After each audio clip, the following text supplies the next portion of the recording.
Bismillahirrahmanirrahim. Assalamualaikum warahmatullahi wabarakatuh. Alhamdulillahi rabbil alamin. Wassalatu wassalamu ala ashrafil mursalin wa ala alihi wa ashabihi rasulillahi ajma'in. Ashhadu an la ilaha illallah wahdahu la syarika lah wa asyhadu anna Muhammadan abduhu wa rasuluhu alladzi la nabiyya ba'dah. Subhanaka la ilma lana illa ma 'allamtana innaka antal alimul hakim. Amma ba'd, kaum muslimin, kaum muslimat,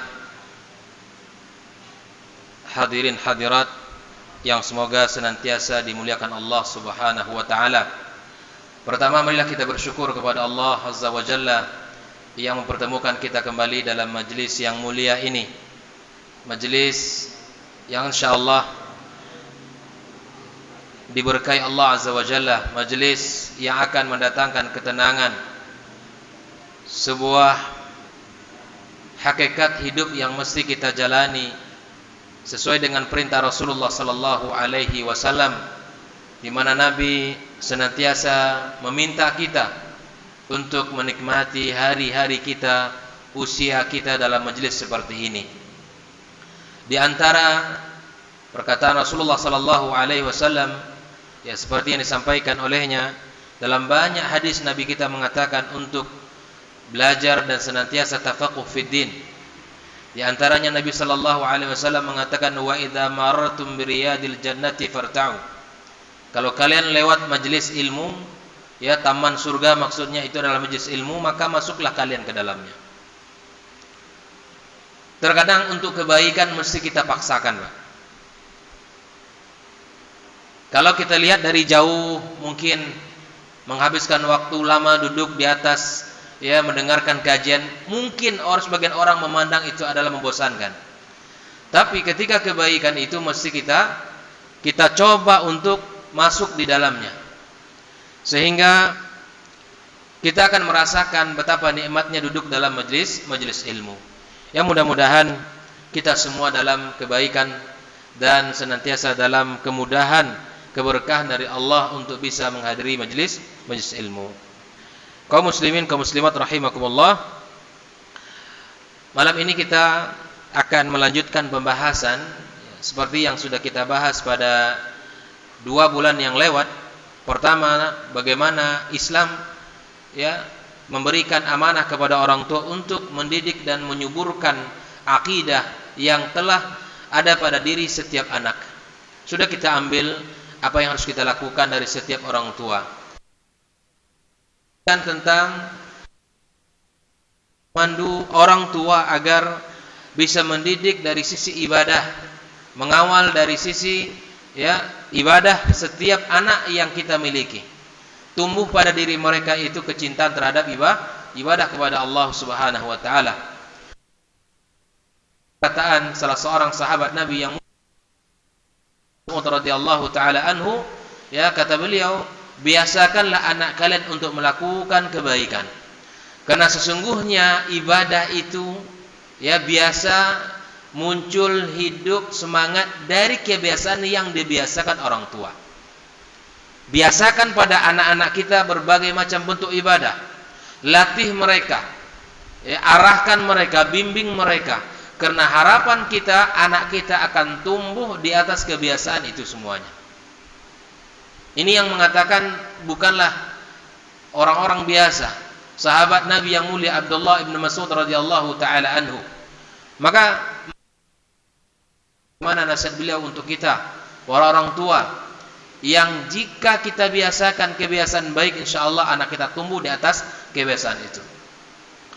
Baik, sebelum kita masuk malam ini tentang bagaimana Islam membangun, ya menyuburkan, mendidik dan mengawal perasaan dan jiwa anak. Ternyata tidak hanya cukup untuk mendidik dari sisi akidah, membimbing dari sisi ibadah, tapi ternyata manusia ini ada sisi yang perlu juga untuk kita lihat, yaitu perasaan anak dan kejiwaannya.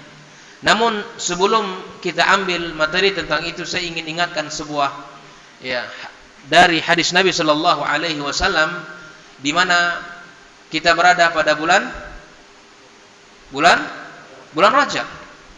Ini disatakan oleh Allah Azza wa Jalla merupakan bulan haram, ya. Sekali lagi mari kita senantiasa untuk menjaga dan bagaimana apa yang harus kita lakukan di bulan Rajab ini. Setelah Rajab ada Sya'ban, dan setelah Sya'ban ada Ramadan. Artinya dalam hitungan jari kita, hitungan angka, insyaallah Ramadan akan datang di hadapan kita, dan semoga Allah Subhanahu wa taala memberikan kepada kita kesempatan untuk menikmati indahnya bulan Ramadan. Makanya para salaful ummah, para sahabat, para tabi'in dan tabi'in, semua mereka ketika bersemangat menyebut bulan suci Ramadan, mereka sudah meminta doa kepada Allah, memohon kepada Allah, itu 6 bulan sebelum datang bulan Ramadan. Ramadan tinggal berapa hari lagi?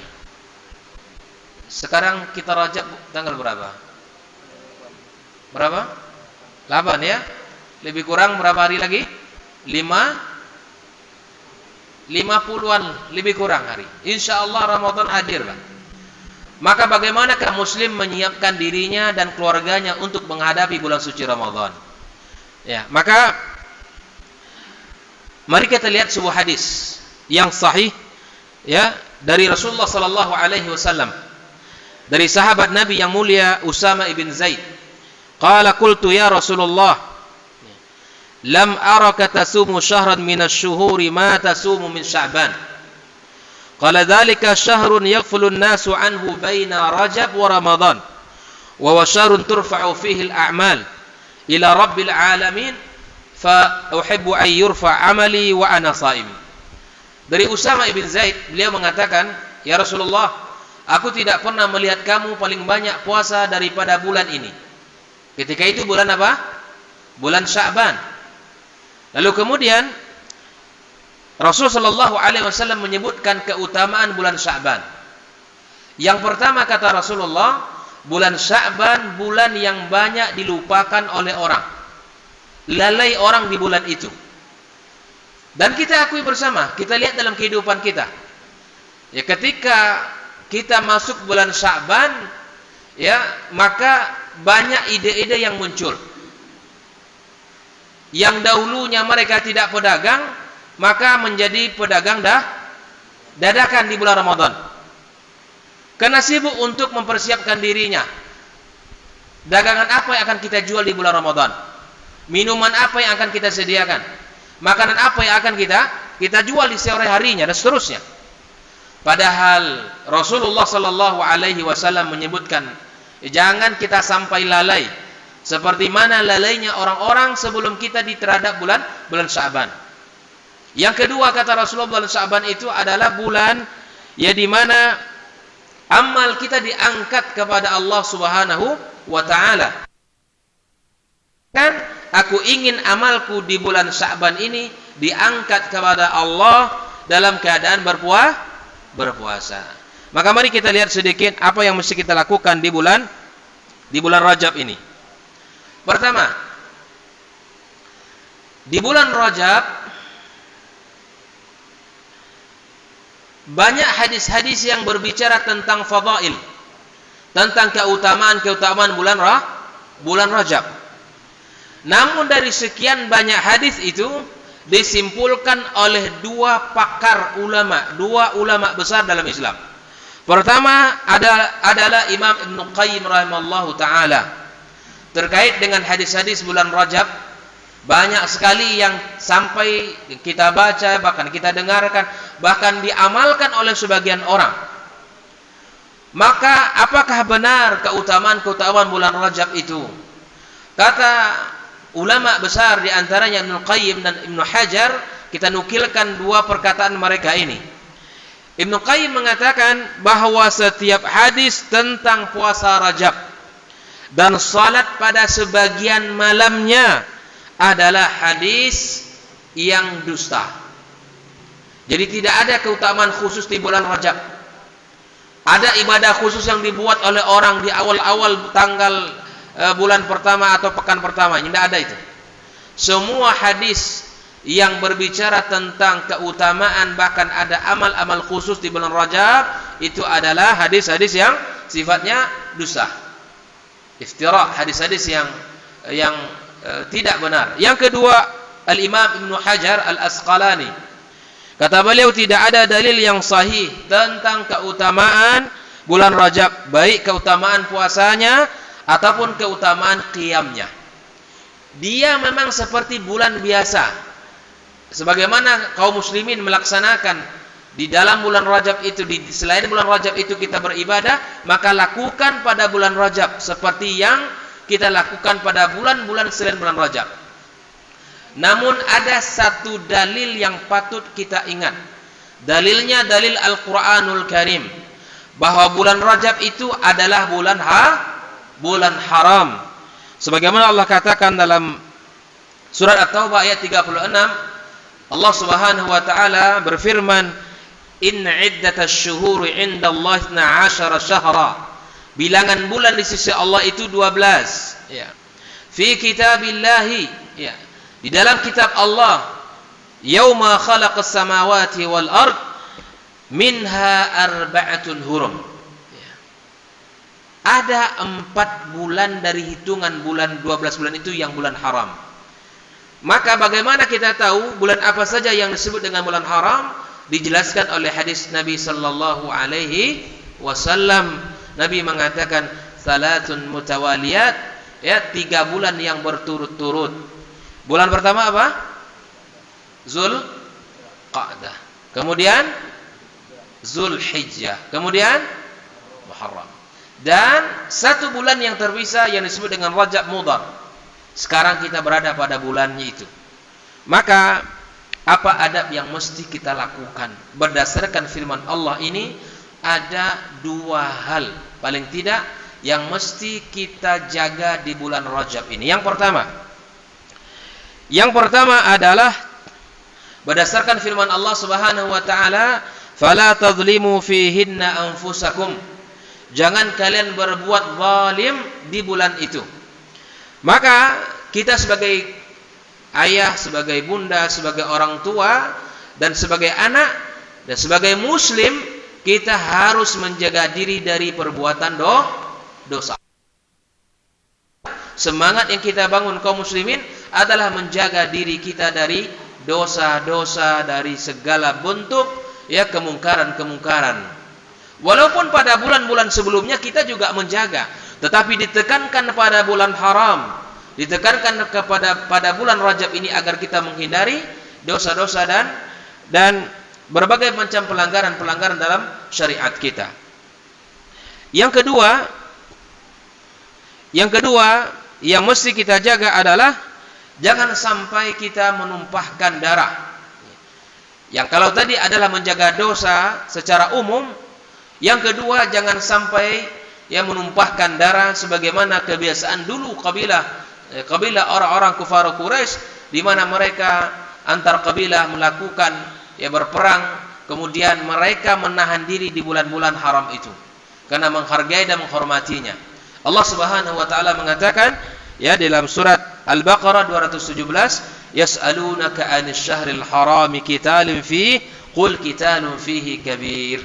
Mereka bertanya kepada Muhammad sallallahu alaihi wasallam tentang bulan haram, dan kata Allah, wah bulan haram itu melakukan pertumpahan darah, berperang di dalamnya pada masa bulan-bulan haram itu adalah perbuatan dosa besar. Maka kaum muslimin kaum muslimat rahimakumullah, di bulan Rajab ini mari kita membangun diri dan keluarga kita agar kita menjaga dari segala bentuk dosa, segala bentuk kemungkaran-kemungkaran, pelanggaran-pelanggaran terhadap agama kita. Masuk nanti di bulan Sya'ban itu semangat yang kita bangun bukan hanya sekedar menahan diri dari dosa, kemudian kita dianjurkan oleh Rasulullah sallallahu alaihi wasallam untuk memupuk diri, menyemangati diri melakukan ibadah siyam. Semangat nanti di bulan Sya'ban masuk, maka kita perbanyak puasa sunnah. Bahkan sebagian para ulama mengatakan puasa sunnah di bulan Sya'ban itu ibarat salat sunnah qabliyah sebelum salat fardu. Karena ketika orang sudah memulai puasa sunnah, Pak, maka masuk di bulan Ramadan itu akan sangat mudah. Maka dalam Islam sesungguhnya tidak ada puasa tua. Karena puasa tua itu karena memang hari itu kita baru mulai puasa. Selama setahun itu tidak pernah puasa. Hari pertama Ramadan seakan-akan semua aktivitas itu lumpuh. Alasan satu, puasa. Yang loyo lah, tidak semangat, dan tidur-tiduran. Akibat karena kita tidak melatih diri, ya, sebelum Ramadan tiba, maka akibatnya adalah kita baru mulai Ramadan berpuasa, akhirnya tidak maksimal. Oleh itu kaum muslimin, di bulan Sya'ban kita membangun keluarga dengan semangat memperbanyak ibadah. Di antara ibadah yang dianjurkan apa? Memperbanyak siyam as-sunnah. Ya, kalau bisa Senin Kamis, ditambah dengan ayyamul bid, ya, 13, 14, 15. Maka insya Allah masuk pertama Ramadan, keluarga itu yang paling terlihat pada diri mereka adalah orang-orang yang betul-betul semangat. Qurannya sudah dilatih sebelum Ramadan masuk, puasanya sudah terlatih sebelum Ramadan masuk, qiyam-qiyamnya pun sudah terlatih sebelum Ramadan masuk. Makanya kaum muslimin rahimakumullah, mari kita mulai dari bulan Rajab ini, ya, kemudian masuk pada puncak. Bulan Ramadan dikumpulkanlah dua semangat, bulan Rajab dan Sya'ban. Kalau semangat bulan Rajab menahan diri dari maksiat kepada Allah, kemudian di bulan Sya'ban meningkatkan ibadah sunnah, di bulan Ramadan kita mengumpulkan dua semangat Rajab dan Sya'ban ini, di mana kita meninggalkan maksiat dan kita meningkatkan ibadah. Paham ya? Ini ringkasan. Jadi mari kita sambut Ramadan dengan, ya, bagaimana Rasulullah dan para sahabatnya menyambutnya. Bagaimana mereka orang-orang as-salaful ummah, bagaimana mereka menyambut, mempersiapkan diri untuk menyambut bulan suci Ramadan. Ada orang yang mengatakan terlalu cepat kita bicara, tidak cepat. Kita sudah terlambat. Dulu para salaf menyiapkan diri mereka 6 bulan mulai mereka agar Allah sampaikan usia mereka kepada bulan Ramadan. Nah, kita hitungan hari 50 hari sekian kita akan menyambut bulan Ramadan, maka mari kita berdoa kepada Allah agar Allah berikan kepada kita, Allah pertemukan kepada kita dengan bulan suci Ramadan nantinya.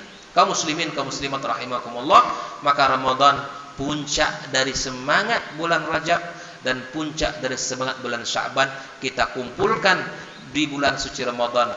Maka mulai kita latih dari sekarang agar kita maksimal nanti ketika kita masuk bulan suci Ramadan. Kaum muslimin rahimakumullah, ini pengantar. Kita masuk kepada materi. Ya, di malam ini kita akan melihat bagaimana Islam memandu membangun jiwa anak. Karena kejiwaan anak, ya, perasaan anak mesti kita perhatikan.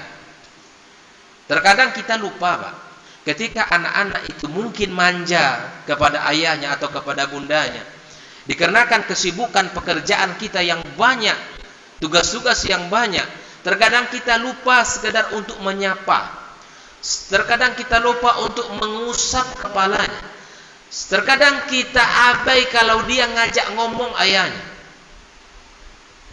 Islam memberikan perhatian kepada jiwa anak sangat luar biasa. Kita lihat nanti bagaimana Rasulullah sallallahu alaihi wasallam di dalam banyak momen beliau mencontohkan bagaimana perhatian dia kepada anak-anak. Baik, kaum muslimin rahimakumullah. Yang pertama yang mesti kita lakukan untuk membentuk, ya, menjaga jiwa dan perasaan anak kita, maka kita lakukan yang pertama adalah at-takbil, di mana kita mencium anak kita. Mencium anak kita. Saya ingin tanya, tentu bagi anak yang kita mesti punya yang anak kecil nih, kapan terakhir kali kita mencium anak kita? Coba diingat-ingat betul. Para ikhwan, ya, para ummahat, ya. Kalau ummahat mungkin sering. Ya. Kita nih para ayah, Kapan terakhir kali kita mencium anak kita, kepalanya, kita cium jidatnya, kita cium tangannya? Kapan? Coba dilihat. Islam memberikan kepada kita panduan, Pak. Coba diingat betul. Kapan ya saya terakhir? Jangan-jangan sudah setahun tidak pernah mencium anak saya. Islam memberikan panduan. Di antara yang bisa menyehatkan jiwa anak, Pak, agar anak itu betul-betul jiwanya sehat, mentalnya sehat, ya, kemudian perasaannya sehat, maka di antaranya kata para ulama kita melalui hadis Rasulullah sallallahu alaihi wasallam adalah at-takbil war-ra'fa war-rahmah. Kita berlemah lembut, kita berkasih sayang dengan mencium anak kita. Kita lihat Rasulullah sallallahu alaihi wasallam, ya, ketika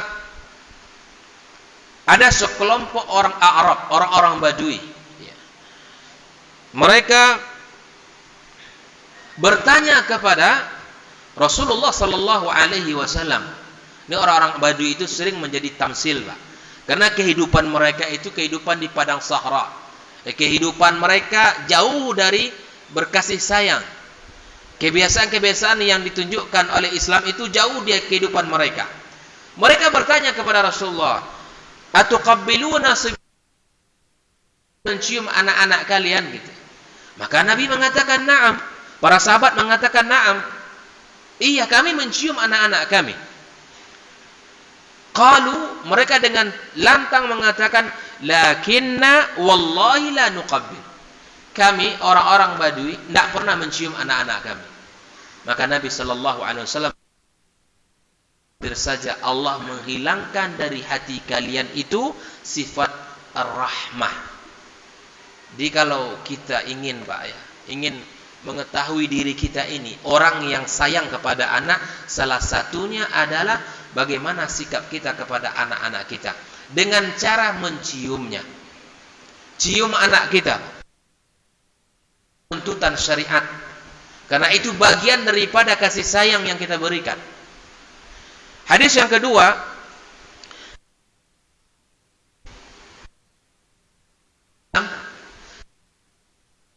nama Hasan ibn Ali radhiyallahu taala anhu, maka ada salah seorang Al-Aqra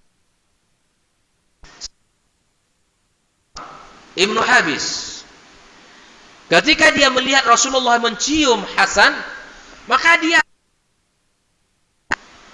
kata beliau, "Inna li 'ashratan minal walad." Aku punya 10 anak. Banyak anaknya, Pak. Saya ada contoh nih. Aqra Ibnu Habis ini, ya, 10 anaknya, alhamdulillah, ya kan? Qala ma qabiltu minhum ahadan. Aku tidak pernah mencium satu pun dari mereka ini. Bagi orang Arab itu sesuatu yang tidak biasa itu dicium-cium anak itu. Faqala Nabi sallallahu alaihi wasallam, lihat, Pak, apa kata Rasulullah kepada Aqra Ibnu Habis? Man la yarham la yurham. Yang tidak pandai berkasih sayang, dia oleh Allah. Coba lihat. Makanya untuk kasih sayang kepada anak tidak hanya dikasih uang, tidak hanya dikasih jajan, tidak hanya dibelikan sepatu, baju, tas, enggak. Tetapi di antara bentuk kasih sayang orang tua dengan cara menciumnya. Enggak butuh modal, Pak. Bapak pulang dari kantor atau dalam keseharian rumah main sama anak, ya, maka cium anak-anak kita. Peluk mereka, Pak. Karena itu adalah penawar dan akan menyehatkan jiwa anak-anak kita. Maka ada sebuah kajian, ya, tentang perasaan anak-anak yang suka membangkang, bahkan suka melawan kepada orang tuanya. Barangkali ada mata rantai yang terputus, Pak. Mata rantai yang terputus, dulu ayahnya atau bundanya jarang mencium. Karena itu akan memberikan jarak antara anak tidak pernah dicium. Rasulullah sallallahu alaihi wasallam yang mulia, panutan kita semuanya, beliau mencontohkan itu, mencium cucunya. Bahkan bukan hanya cucu beliau yang diciumnya, anak-anak para sahabat di masa itu beliau juga menciumnya. Seperti yang Dikisahkan oleh para sahabat Nabi yang mulia, ya, ketika Rasulullah sallallahu alaihi wasallam, ya, Qatadah menceritakan, kana Rasulullah sallallahu alaihi wasallam yusalli bin nas wa huwa hamilun Umamah binti Zainab binti Rasulillah sallallahu alaihi wasallam. Wada'aha fa idza qama aw hamalaha. Kemudian ini bentuk kasih sayang orang tua. Rasulullah sallallahu alaihi wasallam mencontohkan ketika Nabi salat, maka Umamah cucu beliau digendong samanya. Sama siapa? Sama Nabi sallallahu alaihi wasallam. Jadi kalau ada, Pak, itu yang menggendong anaknya dalam salat, jangan itu ditegur, ya. Itu biasa saja. Karena Nabi juga pernah melakukan itu. Ayah-ayah yang membawa anaknya ke masjid, kemudian minta anak ini digendong, enggak masalah. Karena Nabi melakukan itu kepada cucunya. Bahkan ketika itu Nabi menjadi imam salat. Coba lihat. Ini bisa kita lihat hanya di masjid. Tapi kalau di masjid-masjid pada umumnya, ini akan berat. Ini menjadi masalah besar. Maka kalau ada di antara ikhwah kita yang bawa anak ke sini, ya, maka kemudian dia menggendong, tidak ada masalah. Karena pemandangan seperti itu juga ada di zaman Rasulullah sallallahu alaihi wasallam, bahkan Nabi sendiri melakukannya. Ketika Nabi sujud, maka Umamah ditaruh. Ketika Nabi bangun dari salatnya, bangkit, maka lalu kemudian Nabi juga menggendong kembali cucu beliau. Ini diantara bentuk kasih sayang Rasulullah sallallahu alaihi wasallam. Bahkan perhatian Nabi kepada anak-anak sangat luar biasa. Sampai-sampai di dalam salatnya, ketika Rasulullah mengimami salat dan dia mendengarkan ada anak yang menangis di belakangnya, maka kemudian Nabi sallallahu alaihi wasallam pilih untuk membaca surat-surat yang lebih pendek. Ini bentuk kasih sayang Nabi kepada anak-anak. Maka ini perlu diperhatikan oleh para imam tentunya. Ini ada ilmu yang harus diketahui. Muslimin rahimakumullah. Kisah yang sangat indah dalam kehidupan para sahabiat. Ya, ada salah seorang yang ta'ala anha, ya, bersamanya dua anak perempuannya. Lalu kemudian diberikanlah kepada ibu ini, ya, satu kurma, lalu kemudian ya dibagi oleh ibunya, yang separohnya untuk dia, yang untuk anak yang pertama, yang separohnya untuk anak yang keduanya. Maka kemudian melihat apa yang dilakukan oleh sang bunda ini, maka kemudian Aisyah radhiyallahu taala menceritakan kepada Rasulullah sallallahu alaihi wasallam. Lalu kemudian Rasulullah sallallahu alaihi wasallam yang mendoakan, ya, agar Allah Subhanahu wa taala merahmati ibu yang luar biasa ini. Beginilah, ya, kasih sayang yang diberikan oleh para bunda, ya, para ibu-ibu kepada anak-anaknya. Maka kita sebagai suami, sebagai ayah, ya, jangan sampai ketinggalan, jangan sampai kita kalah oleh istri kita di dalam berkasih sayang kepada anak-anak kita. Hari ini, Pak, kenakalan, penyimpangan, narkoba dan lain sebagainya di antara faktor yang menjadikan mereka terjerumus kasih sayang, perhatian. Apalagi ikhwan-ikhwan yang memiliki harta yang banyak. Hati-hati betul. Tidak hanya harta kasih sayang itu dibuktikan dengan pemberian, tidak. Tetapi di antara bentuk kasih sayang itu adalah dengan cara memeluknya, menciumnya, dan memberikan perhatian kepada anak kita. Kaum muslimin, kaum muslimat rahimakumullah. Nah, yang kedua, kaum muslimin, agar jiwa anak kita mentalnya sehat dan jiwanya sehat, maka al-muda'abah wal mumazaha ma'al atfali. Bercanda, kita bergurau, kita bermain-main bersama anak kita. Maka tak jarang hari ini ada orang mengatakan waktu yang berkualitas. Betul Pak. Jangan hanya hari sepekan itu sibuk untuk bekerja. Hak anak untuk bermain itu ada. Kalau kita memberikan haknya hanya sekedar sapaan jauh, ada orang tua Pak hanya menyapa-nyapa jauh anaknya. Paham ya? Disapa, apa kabar nak? Sapa jauh, tidak pernah dibuat anak itu senang dengannya bermain. Tidak pernah diberikan kesempatan untuk bercanda. Efeknya bahaya Pak. Kalau orang tua, ayah yang tidak pandai bercanda, tidak pandai bermain dengan anak, ini saya akan seperti orang yang bukan dari darah dagingnya, yang dia harusnya dekat dengan anaknya. Banyak Pak orang tua hari ini, Masya Allah, mereka ini jauh dari anaknya, tak mau bermain. Kalau bermain dengan anak seakan waktunya habis, untuk mencari uang, waktunya untuk bekerja, waktunya untuk mendapatkan penghasilan dan seterusnya. Tidak. Silakan dibagi. Kalau kita urut, kita bandingkan, buat presentasinya bagaimana kesibukan kita dengan Rasulullah, maka tentu Rasulullah paling sibuk dari kita hari ini dengan amanah dakwah yang sangat luar biasa. Tapi Nabi Sallallahu Alaihi Wasallam masih meluangkan waktunya untuk anak dan cucunya, masih meluangkan waktunya bahkan untuk anak-anak para sahabat, bermain, bercanda, bergurau dengan anak dan cucunya. Maka kita sebagai orang tua kaum muslimin, khususnya para ayah ini, saya himbau agar kita bisa memberikan waktu kita untuk bercanda, bermain dengan anak-anak kita. Silakan, apapun yang bisa dilakukan di rumah kita bersama anak-anak kita. Saya sampaikan beberapa hadis, contoh-contoh dalam kehidupan Rasulullah Sallallahu Alaihi Wasallam.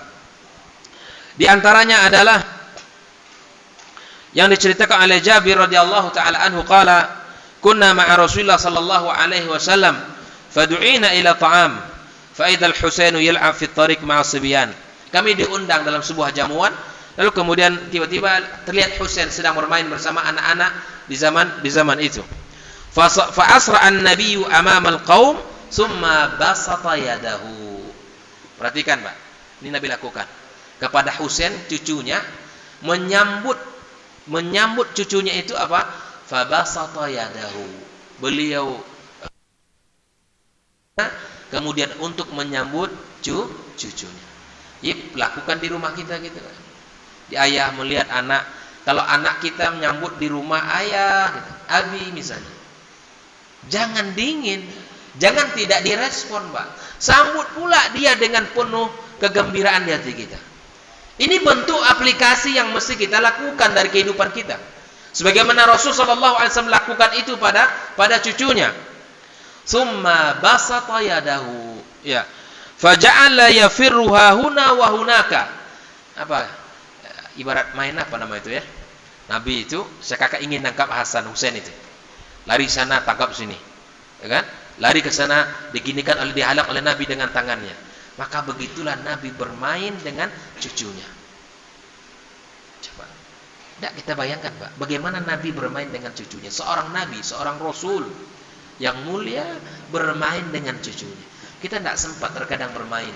Terkadang kita, anak-anak kita ingin bermain, bahkan kita palingkan muka kita, bahkan kita tidak mau berbicara, kita sibuk dengan pekerjaan kita. Mari Pak, mari kita berikan waktu yang berkualitas untuk anak-anak kita. Kita berikan waktu untuk bersenang-senang dan bermain dengan mereka.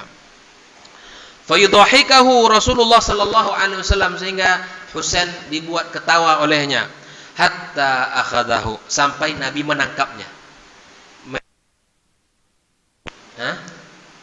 Sampai Nabi menangkapnya. Nah, dikejarnya cucunya, lari dari sini, ditangkapnya, dihalang dari sini. Lari sini, kemudian dihalang lagi dari sini. Sampai Nabi sallallahu alaihi wasallam menangkap Husain. Coba lihat. Kemudian faja'ala ihda yadayhi fi dhiqni, sampai salah satu tangan Nabi itu memegang daripada dagu baina ra'si wa udhunai, yang lain di atas kepala dan telinganya. Tsumma tanaqahu wa qabbalahu, lalu kemudian Nabi sallallahu alaihi wasallam mu'anaqah itu yang pelukan yang erat, itu ya pelukan. Dan Nabi sallallahu alaihi wasallam mencium cucunya. Coba Pak. Coba. Kita coba ini di rumah kita ya. Kita ngaji di sini Pak bukan untuk teori ini. Kita coba. Kita ingin mendapatkan kebaikan pada diri kita dan keluarga kita dengan cara mengikuti Nabi sallallahu alaihi wasallam. Ittiba kepada Nabi tidak hanya pada urusan ibadah kita, bahkan dalam seluruh urusan kita. Kita mencoba mengikuti Rasulullah sallallahu alaihi wasallam. Bahkan para sahabat Nabi ya, di saking cintanya kepada Nabi itu bukan hanya pada urusan ibadah. Bahkan Nabi sallallahu alaihi wasallam pernah lewat di situ dan Nabi sallallahu alaihi wasallam buang hajat, para sahabat pun mengikuti. Coba lihat.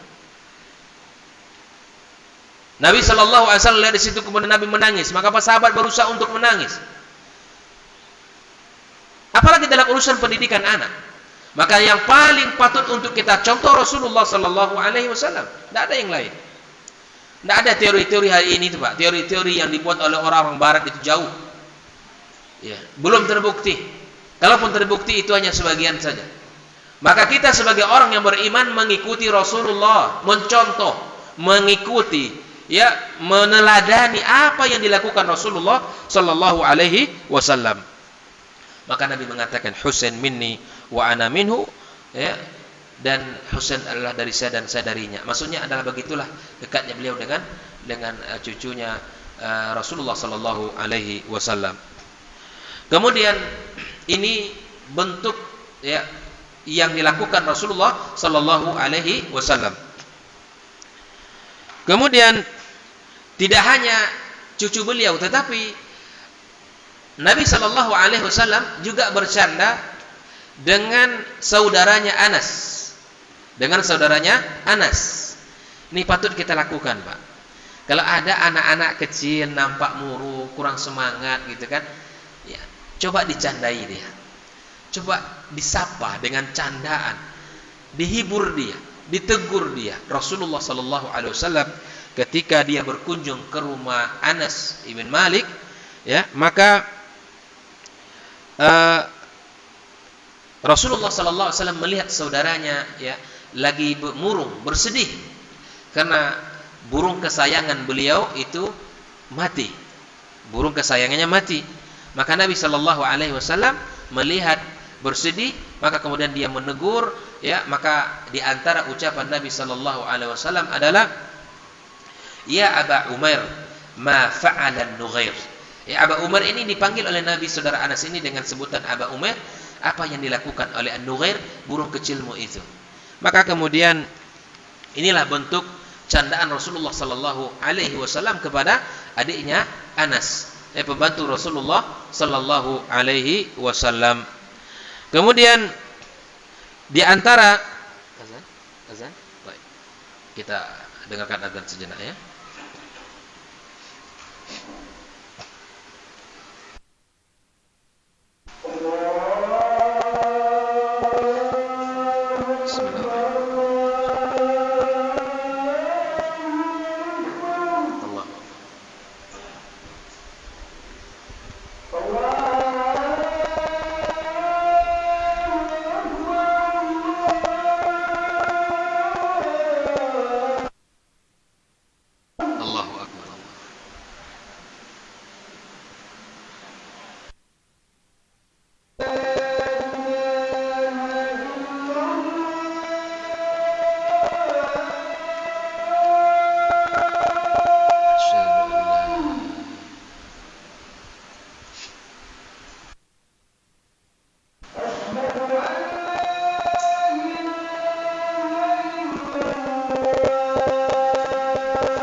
Bismillahirrahmanirrahim. Kita lanjutkan ya.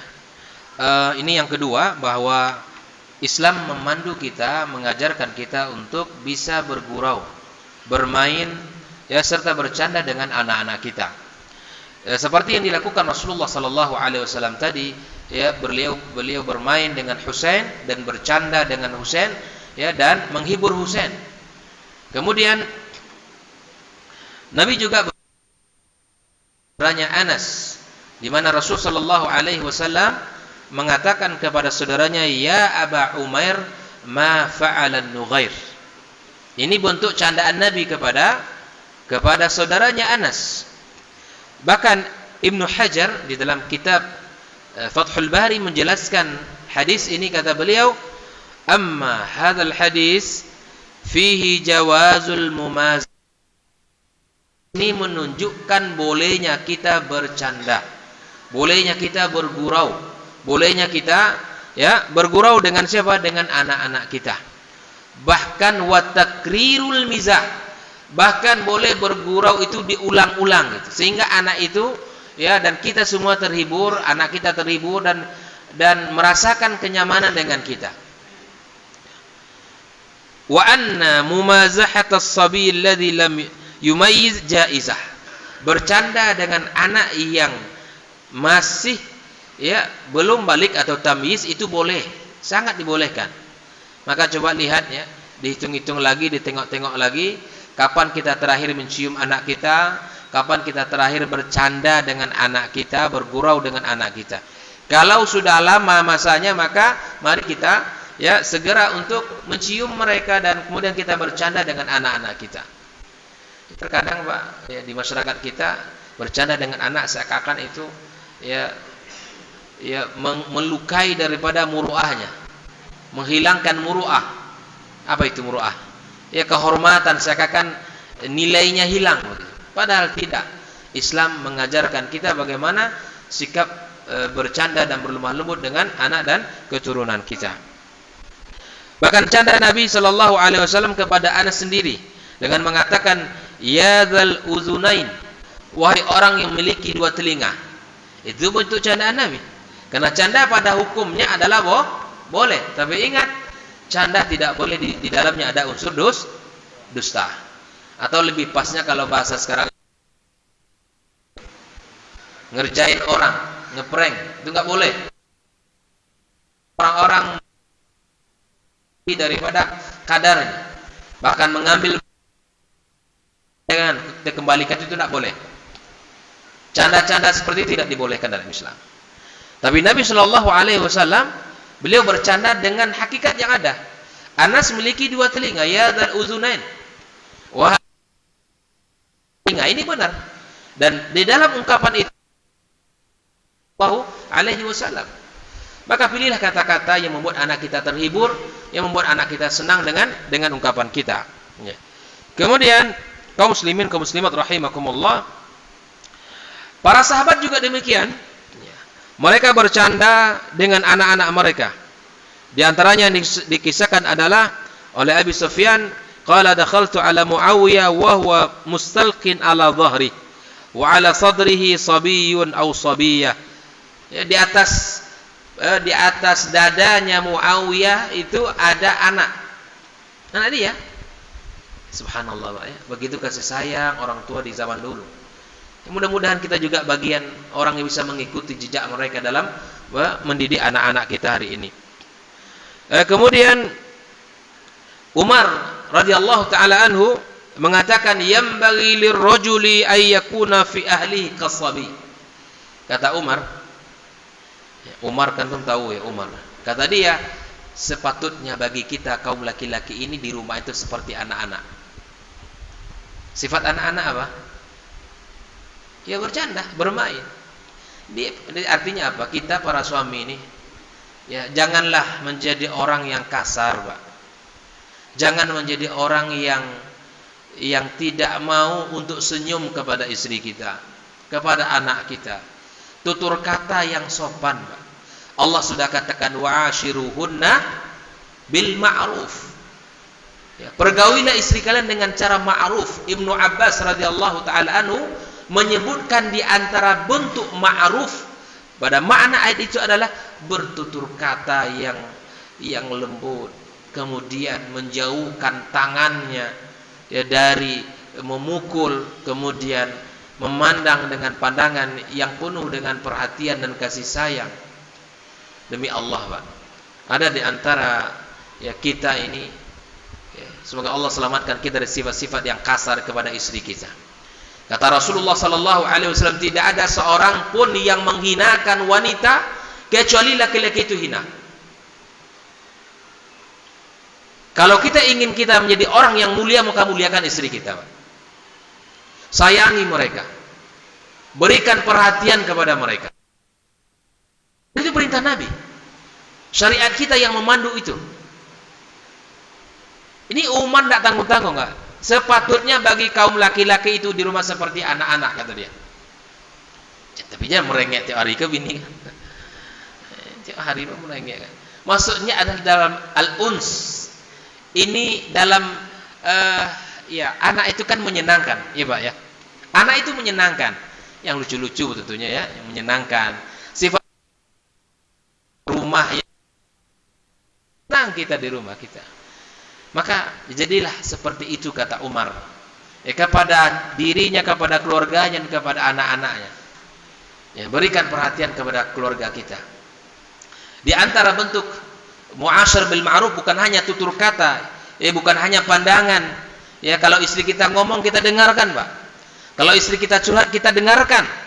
Kalau dia punya masalah kita berikan pandangan-pandangan, jangan kita cuek. Kan kita tidak mendengarkan isi hatinya. Makanya kata para ulama, sejatinya wanita itu tidak ada yang pendiam, tetapi wanita itu yang ada adalah hati-hatinya yang terluka.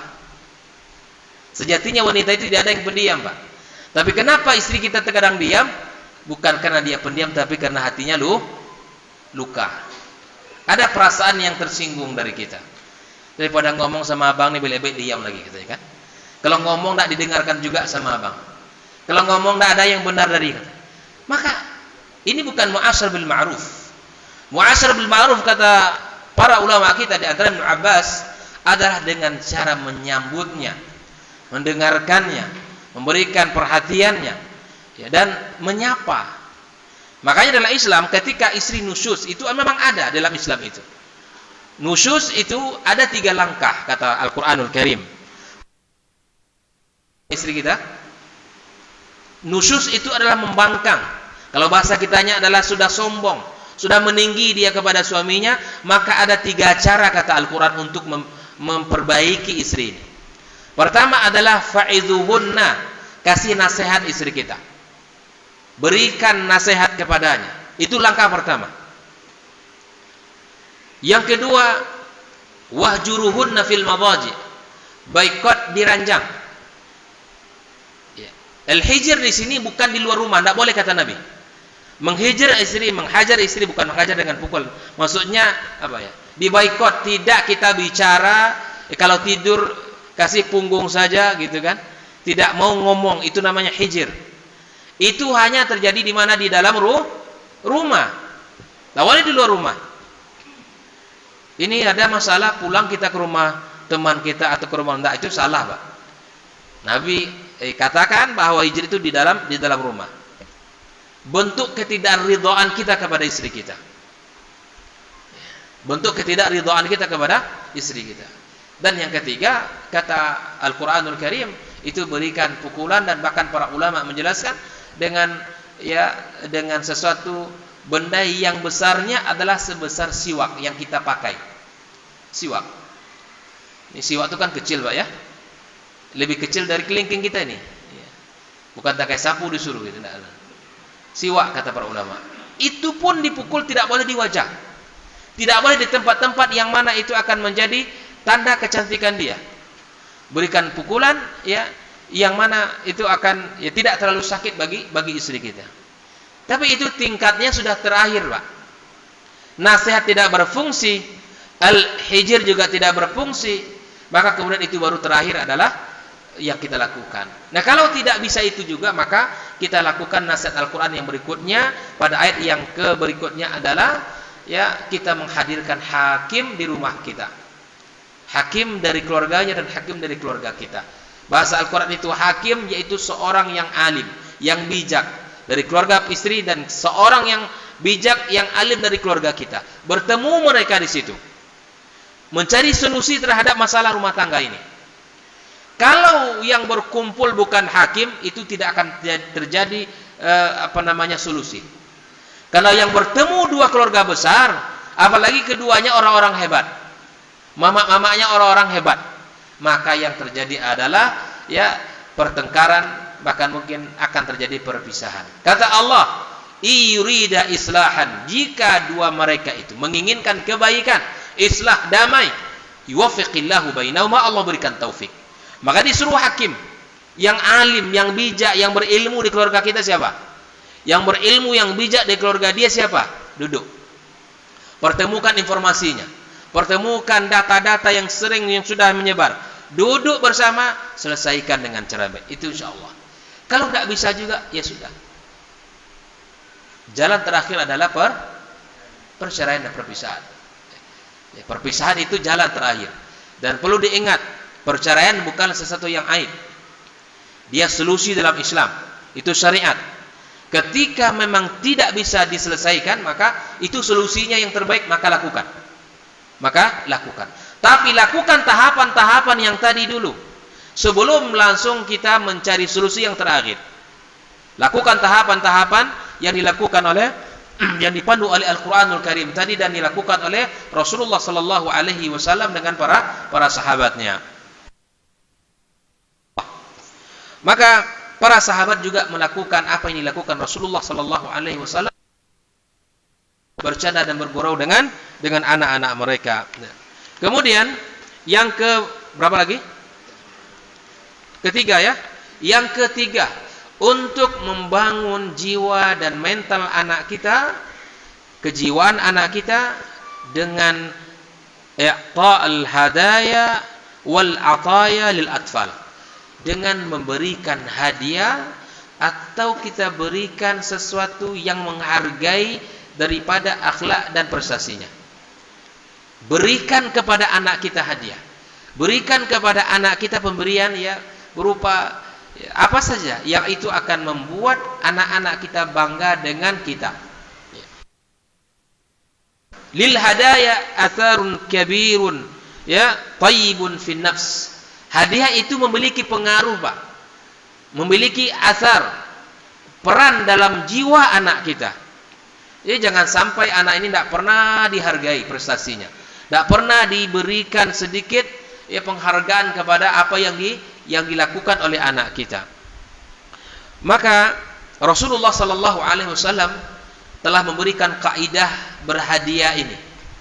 Kaidah saling memberikan hadiah ini. Kata Rasulullah, ya tahadau tahabau, ya tahadau tahabu. Hendaklah kalian saling memberi hadiah, lalu kemudian itu akan memicu kita untuk saling mencintai di antara kita. Maka berikanlah hadiah kepada saudara kita, kepada anak-anak kita, kepada keluarga kita. Dengan cara itu insya Allah kita bisa saling ya berkasih sayang, merasakan kedekatan antara kita dan keluarga kita. Kalau kita ambil konsep ini dalam rumah tangga, maka kita berikan hadiah kepada istri kita, berikan hadiah kepada anak-anak kita. Wabil khusus pembahasan kita adalah kepada anak-anak kita. Maka di sini mari kita lihat beberapa ya doa-doa Rasulullah Sallallahu Alaihi Wasallam, di mana Abu Hurairah menceritakan bahwa Rasulullah Sallallahu Alaihi Wasallam kana yu'ta bi awwalith thamar fayaqul, Nabi itu diberikan ya hadiah buah-buahan, karena Nabi itu menerima hadiah, tapi Nabi tidak menerima sedekah. Maka dulu Pak, ketika Nabi di awal-awal Islam dilihat oleh orang-orang Yahudi. Kalau orang Yahudi itu mereka tahu Pak, orang Yahudi itu ya ketika Nabi kecil saja, ketika berdagang ke Syam kan, dibawa oleh siapa? Oleh pamannya ke Syam. Ada salah seorang rahib mengatakan, ini anak bukan sembarangan ini, dia akan menjadi pemimpin. Makanya Al-Quran mengatakan bahwa orang-orang Yahudi itu mengetahui ciri-ciri kenabian itu seperti mana mengetahui anak-anak mereka. Itu Al-Quran mengatakan. Maka ketika Rasulullah SAW kecil diajak berdagang, maka disuruh untuk kembali ke Mekah. Karena takut nanti akan disakiti alaihi wasallam ini. Maka apa? Diteslah Nabi Muhammad ini adalah seorang Yahudi, kalau dia Nabi atau bukan. Ketika itu diberikan kepadanya hadiah, diterima oleh Nabi. Dan Nabi diberikan sedekah, maka Nabi menolaknya. Maka ini salah satu ciri benarnya risalah yang dibawa oleh beliau. Maka Nabi Shallallahu Alaihi Wasallam ketika diberikan hadiah buah-buahan, ya, maka Nabi Shallallahu Alaihi Wasallam membalas dengan mendoakan orang yang memberikan, Allahumma barik lana fi madinatina wa fi thimarina wa fi muddina wa fi sa'ina barakatan ma'a barakah. Maka ketika panen-panen awal itu, ya, di awal-awal panen, maka Nabi SAW mendoakan, ya Allah, berkailah kota kami di Madinah maksudnya, daripada buah-buahan kami, pada satu mud rezeki yang kau berikan kepada kami, pada satu sa' rezeki yang kau berikan kepada kami, ya, keberkahan dan keberkahan, artinya berlipat-lipat keberkahan. Dan hari ini kita rasakan bahwa kota Madinah, khususnya Arab Saudi dan Mekah Madinah, Masya Allah, Mekah berkah karena berkat doa Nabi Ibrahim, Madinah berkah itu berkat doa Nabi kita Muhammad Sallallahu Alaihi Wasallam. Dan kami mendapatkan cerita, Pak, bahwa ini dari masyayikh kita di Madinah, orang-orang yang hidup di kota Madinah, yang memiliki uang katakan 1.000 real, ya, tidak sama ketika mereka tinggal di luar kota Madinah, tidak sama. Nah, karena keberkahan uang tadi, keberkahan. Maka banyak sekali orang-orang ketika pensiun, Pak, yang tinggal di Qasim, tinggal di Riyadh, tinggal di Jeddah, tinggal di Tabuk, mereka di hari tua mereka ingin tinggal di Madinah, karena keberkahan dari doa Nabi Sallallahu Alaihi Wasallam. Hari-harinya berkah, keluarganya keluarga berkah, harta-hartanya berkah, semuanya berkat doa Nabi kita Sallallahu Alaihi Wasallam. Ya, maka di sini, ya, banyak sekali syawahid yang bisa kita ambil. Di antaranya adalah, ya, Rasulullah Sallallahu Alaihi Wasallam, kemudian para sahabat-sahabatnya juga memberikan hadiah-hadiah kepada anak-anaknya, kepada anak-anak mereka.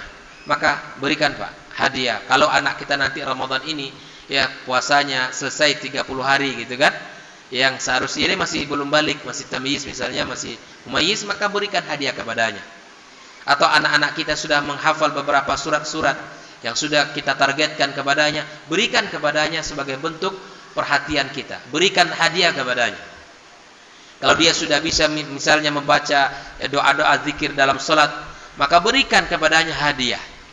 Ya, hadiah nggak mesti banyak, apa saja bisa kita berikan untuk anak kita, berikan. Yang penting itu adalah bentuk penghargaan kepada anak-anak kita. Yang penting itulah bagian yang terpenting yang bisa membanggakan, membuat dia senang. Itu salah satu cara untuk membentuk jiwa anak kita, menjaga perasaannya, menjaga perasaan anak kita. Baik, kaum muslimin. Yang keempat, secara singkat saja saya katakan, ya. Yang keempat adalah mashu ra'sit tifl, yaitu mengusap kepala anak kita. Diusap kepalanya.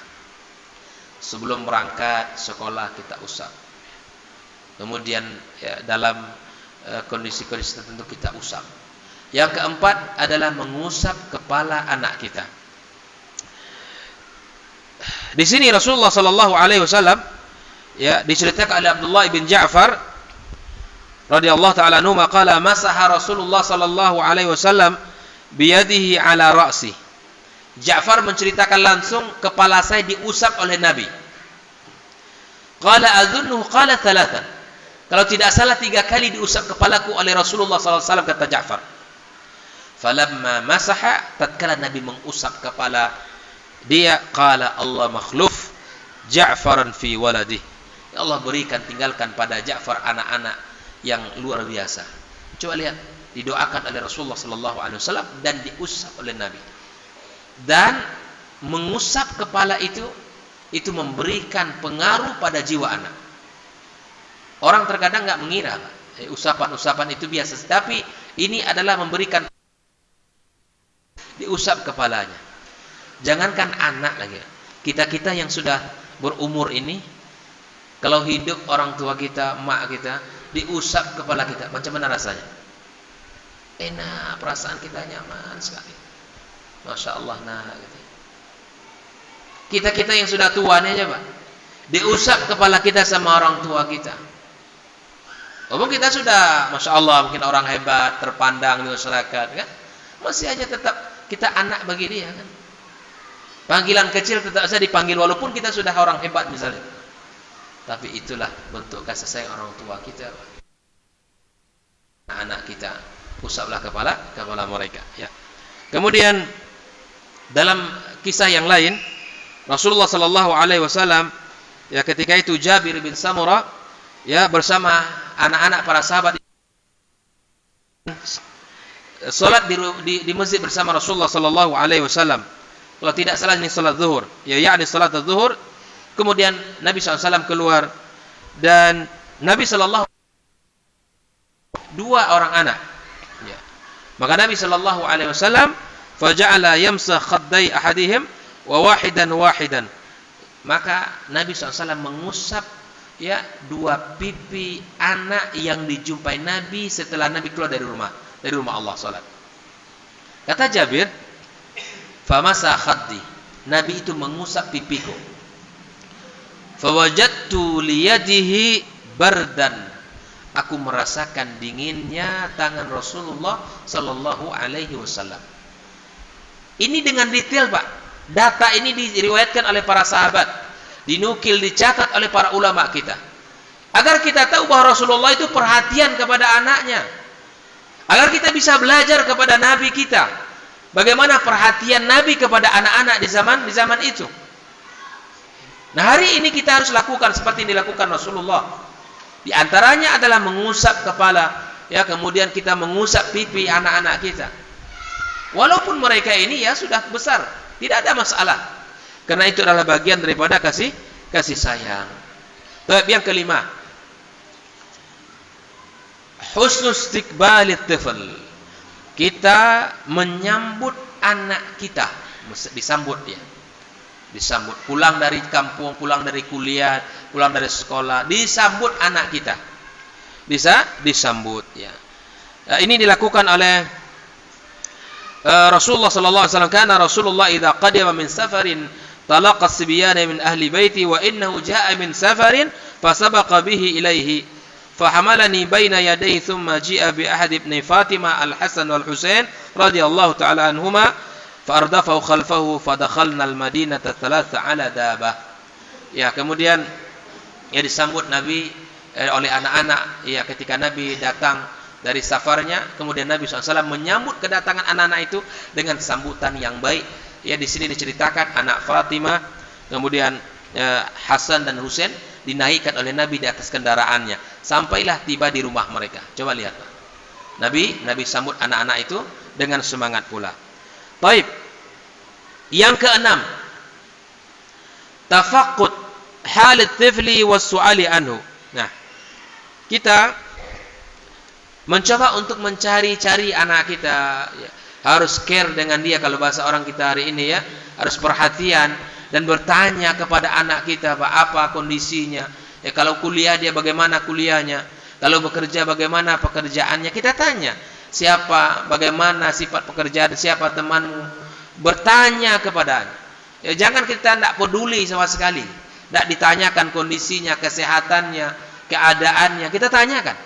Ini juga bagian daripada yang kita lakukan untuk mengawal perasaan anak-anak kita. Ya. Kemudian yang ketujuh adalah ya khususnya kepada anak-anak perempuan. Ini lebih khusus lagi, Pak. Lebih khusus lagi kepada anak-anak perempuan. Maka ini tolong kita perhatikan, nanti mudah-mudahan ada waktu membahas bagaimana Islam memandu mendidik anak perempuan. Itu khusus pembahasannya. Anak perempuan itu jiwanya lembut. Bahkan Nabi SAW banyak hadis menyebutkan keutamaan orang-orang yang sabar mendidik anak perempuannya. Dalam hadis itu apa? Nabi menyebutkan barang siapa yang memiliki 2 perempuan, anak perempuan, lalu kemudian dididik dengan baik, dibina dengan baik, maka anak perempuan ini akan menjadi hijab bagi ayahnya di hari kiamat kelak dari neraka. Sabar dia. Apalagi anak perempuan lebih dari 2, 3, 4, 5. Itu akan masing-masing dari mereka punya warna, punya tabiat, punya kebiasaan, dan punya sifat yang berbeda-beda. Maka Nabi memesankan kepada orang tua agar kita sabar mendidik dan menjaganya. Sabar yang dituntut Nabi. Kalau kita sabar, dididik dengan baik, diberikan makan dengan cara yang halal, ya, maka kemudian anak-anak perempuan kita akan menjadi hijab, ya, untuk kita, penghalang dari neraka Allah Subhanahu wa taala. Ya, mudah-mudahan satu saat kita akan bisa bahas bagaimana kita memperhatikan anak-anak. Begitu juga di dalam bab perhatian lebih khusus kita berikan kepada anak-anak yatim, kepada anak-anak yatim. Nah, ini bukan hal yang ringan dalam masalah agama kita. Anak-anak yatim mesti kita berikan perhatian secara khusus, Pak. Memberikan anak yatim itu bukan hanya sekedar kita kasih uang ketika Ramadan, Lebaran, enggak begitu ya. Anak yatim itu perlu kita riayah setiap bulan. Jangan bangga kalau masjid setiap Jumat diumumkan, ya, kota infak yang masuk diumumkan macam-macam, kan? Untuk fakir miskin sekian. Pula menyebutkan anak yatim banyak tidak makan, tapi kas di masjid banyak. Kaum muslimin mengasih isinya kotak itu untuk dibagikan, bukan untuk disimpan oleh pengurus. Ini banyak kesalahan, Pak, di sebuah masjid itu. Ya. Untuk pembangunan puluhan juta, bangunan tidak selesai, tapi dikasnya banyak. Fakir miskin sekian puluh juta, tapi anak-anak miskin, fakir di sekeliling masjid banyak. Nanti dikumpulkan kapan? Ketika mau Lebaran. Emang makan ketika mau Lebaran aja? Kan begitu. Ini tolong diperhatikan kepada kita pengurus masjid. Jadi nggak apa-apa kas kita kosong, Pak, sikit saldonya, tapi anak fakir miskin, anak-anak yatim tersantuni semuanya. Hidup mereka setiap hari butuh makan. Bukan hanya ketika mau Lebaran saja, mau beli baju baru, enggak. Ada uang sekolah yang harus dibayar, apalagi masa pandemi seperti ini. Maka jangan bangga pengurus mengumumkan, ya, saldo puluhan juta, bahkan ratusan juta. Anak yatim fakir miskin, uang di kas masjid banyak, tapi anak yatim fakir miskin terlantar di daerahnya. Jangan. Maka ini siapa di antara kita yang punya tanggung jawab dalam mengurus rumah Allah ini, maka mari kita berhati-hati. Kaum muslimin mengisi kotak infak itu agar diberikan kepada mereka, bukan untuk disimpan saldonya oleh pengurus, bukan. Ini salah faham terkadang di antara kaum muslimin, di antara pengurus-pengurus masjid kita. Sekira 7 itu cukup, ya. Saya memang sampaikan tidak lama-lama karena Masya Allah besok pagi sudah harus ada kegiatan. Jadi mohon izin dan Insya Allah kita tutup kajian kita, ya. Kalau tidak ada yang bertanya, kalau ada silakan 1 orang atau 2 orang, kalau tidak ada kita tutup. Wallahu ta'ala bissawab. Mana? Oh, silakan.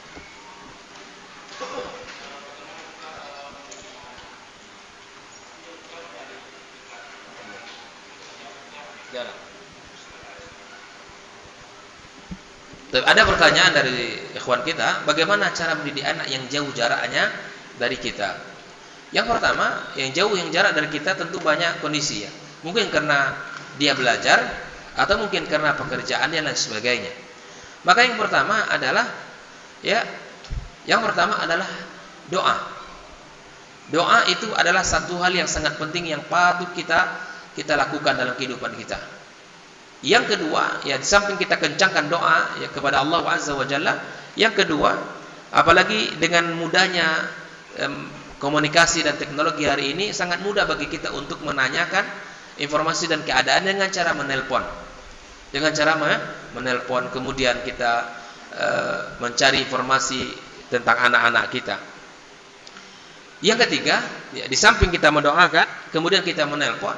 Ya, di samping itu kita, kalau bisa, kita juga ikut mencari tempat di mana anak kita tinggal ngekos misalnya. Saya tidak tahu kondisinya, apakah anak ini karena kuliah jauh dari kita, atau karena sudah bekerja dan seterusnya, atau sudah berkeluarga. Maka kita sebagai orang tua, ya paling tidak ketika anak kita mencari kosnya, tempat tinggalnya, kontrakannya, maka paling tidak kita sampai dan tahu di mana anak kita tinggal. Karena itu bentuk perhatian kita. Karena kita akan tahu siapa lingkungan anak kita. Dan siapa orang yang paling sering, ya akan datang ke rumahnya. Kita akan tahu. Maka kalau tempatnya tidak cocok dengan syariat, maka kita minta anak kita mencari rumah. Di antara tempatnya sudah kita bahas dulu. Tempat yang paling baik itu dekat masjid, dekat dengan rumah Allah. Itu salah satu tempat. Itu yang dilakukan oleh Ibrahim alaihissalam kepada anaknya Ismail dan Hajar istrinya. Ketika diantarkan kota Mekah, maka Nabi Ibrahim pilih ya untuk dekat dengan Baitullah, agar kata Ibrahim, Rabbana liyuqimus shalah. Tujuannya satu, agar anak-anak mereka, anak dia ada mendirikan salat. Yang kedua, ya aman untuk akidahnya, aman untuk melaksanakan ibadahnya. Ya, pergaulan, jangan tinggal dekat daerah pasar. Jangan cari kos tempat tinggal kontrakan daerah pasar yang di situ banyak kerumunan orang. Maka carilah tempat-tempat yang aman dari sisi akidah, ya, tinggal di sana beribadah kita bisa selamat. Kemudian dekat dengan rumah Allah Subhanahu wa taala. Ya, kemudian lakukanlah ya diskusi dengan anak kita, Pak. Seperti mana ya yang kita dapatkan dalam banyak dialog-dialog Nabi Allah dengan anak-anak mereka, ya berdialog menanyakan tentang keadaan dan kondisinya. Maka Ibrahim alaihissalam salah satu teladan kita, cara mendidik anak dari sisi yang jauh dengan melihat kepada Ibrahim alaihissalam. Maka Ibrahim, Pak, itu tadi ini lakukan hanya, silakan Bapak buka nanti surat Ibrahim ayat 35 sampai 41. 35 sampai 41 itu adalah pola pendidikan Ibrahim alaihissalam kepada anaknya Ismail yang tinggal di Mekah. Ibrahim tinggal di Syam, anaknya tinggal di Mekah bersama ibunya Hajar. Jaraknya jauh. Saya sudah sampaikan, Ibrahim itu bertemu dengan Ismail cuma 3 kali. Ketika Ibrahim antarkan anaknya pertama kali ke Mekah, itu 1 kali. Yang kedua, Ibrahim datang kedua kalinya ke Mekah ketika Ismail sudah menikah. Sudah bujang dia, sudah menikah. Dan Ibrahim tidak ketemu dengan anaknya Ismail, ketemu hanya dengan istrinya. Ketemu dengan istrinya, ya, dengan curhatan panjang istrinya, cerewet, banyak ngeluhnya. Maka Ibrahim hanya memutar palang pintu. Itu tanda kalau ayahnya memberikan isyarat bahwa anak ini, istri kamu ini tidak baik. Setelah Ibrahim pergi, Ismail pulang dan disampaikan oleh istrinya, tadi ada orang begini-begini, yang disampaikannya begini-begini. Apa nih? Tidak ada. Yang disampaikan hanya, yang dilakukan hanya membalik palang pintu saja.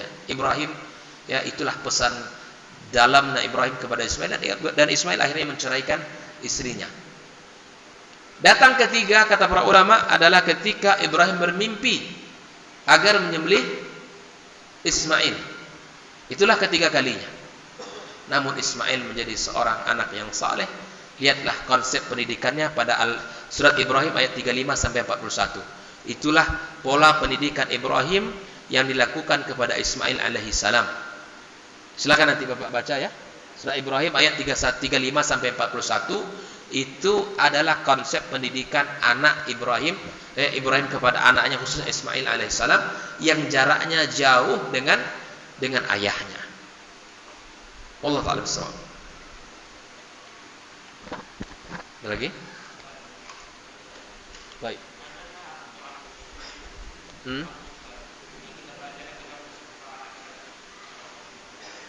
Tidak ada doa khusus yang kita usap ya ketika kita ngusap anak kita dengan ya kita usap. Tidak ada doa khusus. Tapi lakukanlah doa-doa yang warid dari Al-Qur'anul Karim, seperti ya Allah, seperti Nabi SAW doakan ya, Ibnu Abbas radhiyallahu taala anhu, Allahumma faqihu fid din. Ini usap saja, doanya bebas. Tidak ada hal khusus yang mesti kita lakukan. Doanya bebas. Apa saja doanya kita baca untuk kebaikan anak-anak kita. Lakukanlah doa-doa atau bacalah doa-doa yang yang diajarkan oleh Rasulullah SAW. Di antara doanya Rasulullah kepada Ibnu Abbas radhiyallahu taala anhu, ya Allahumma faqihu fid din wa 'allimhu ta'wil. Ya Allah, jadikan anakku ini faqih dalam agamanya dan ajarkan dia ilmu Al-Qur'an, ilmu tafsir. Atau misalnya Allahumma tahhir qalbahu, ya Allah bersihkan hatinya, wa hassin farjahu, ya Allah jagalah kehormatannya. Ya, dan seterusnya. Masih banyak doa-doa lain yang bisa kita baca. Intinya doanya bebas. Tidak ada masalah. Doanya bebas, apapun bisa kita ucapkan, baik dengan bahasa kita maupun dengan bahasa atau doa-doa Al-Qur'an ataupun hadis-hadis Rasulullah dari hadis-hadis Nabi sallallahu alaihi wasallam. Dan bab doa adalah bab yang serius dalam mendidik anak, Pak. Bab doa bab yang sangat utama. Jangan abai dengan doa ini. Banyak kebaikan yang kita dapatkan pada anak kita ya bermula dari doa orang tua. Bermula dengan doa orang tua. Sekalipun anak kita mungkin menurut kita itu menjengkelkan, tapi jangan pernah kita lupa dan luput mendoakannya. Awas, jaga lisan, jangan sampai mendoakan keburukan. Jangan sampai. Karena doa orang tua tanpa hijab, menyesal kita nanti, Pak. Ternyata buruknya anak kita gara-gara kita. Ketidaksabaran kita dalam melihat perilaku anak kita, sehingga kita doakan dengan doa yang tidak baik. Wallahu ta'ala bishawab. Barakallahu fikum. Minta maaf yang sebesar-besarnya, dan semoga Allah berikan kepada kita ilmu yang bermanfaat, anak-anak yang saleh dan salihah, keluarga yang sakinah mawaddah warahmah. Subhanakallahumma bihamdik asyhadu an la ilaha illa anta astaghfiruka wa atubu ilaik. Wassalamualaikum warahmatullahi wabarakatuh.